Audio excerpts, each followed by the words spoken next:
Сотни метров колючей проволоки уберут в Ленске. Там закрывают исправительную колонию номер 8, которая начала свою работу в 1938 году. В Якутии подобного еще не было. 7 самолетов со 152 особыми пассажирами вылетели из аэропорта Ленска в Якутск. Что будет на месте ликвидированной колонии в Ленске и какая дальнейшая судьба ждет заключенных и персонал колонии, узнавал Вячеслав Пилипенко.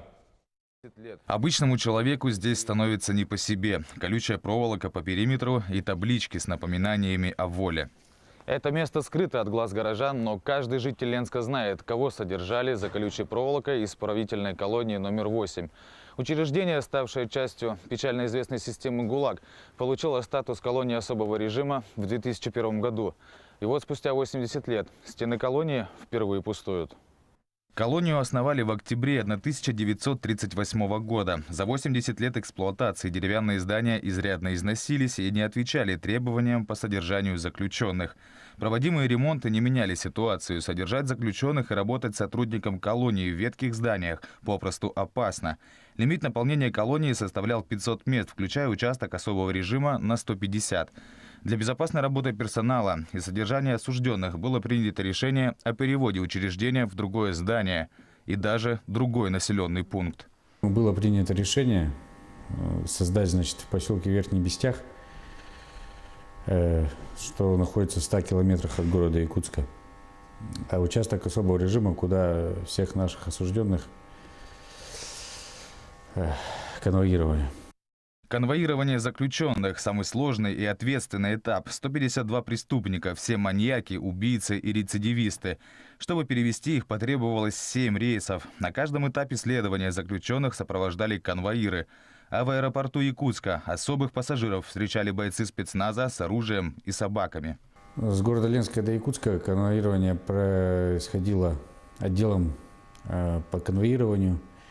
И в связи с тем, что у нас осужденный контингент особо опасный, сотрудниками специального назначения.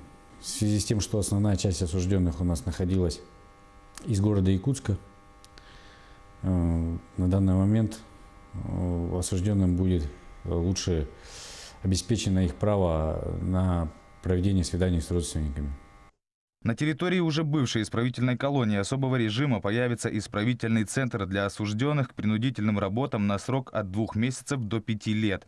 Здание практически готово, сейчас в нем заканчивают ремонт. Если осужденный уклоняется от принудительной работы, то она заменяется лишением свободы на тот же срок.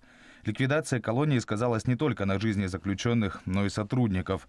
Конечно, без сокращения персонала не обошлось, но процент его небольшой, особенно на фоне масштаба всего мероприятия. Основная масса сотрудников желают продолжать службу в исправительной колонии номер 3 в поселке Верхний Бестях. Часть сотрудников у нас уже пенсионного, как говорится, возраста, уже уходит на пенсию. Часть сотрудников остается здесь, работает в исправительном центре. Старые здания ликвидированной колонии сносить не будут. Святыню планируют перенести в микрорайон Алроса, а бараки останутся для хозяйственных целей. На территории учреждения останутся осужденные, но с одной поправкой. Колючей проволоки в Ленске больше не будет. Вячеслав Пилипенко, Сергей Счастный, Олег Соснин. Телеканал «Алмазный край».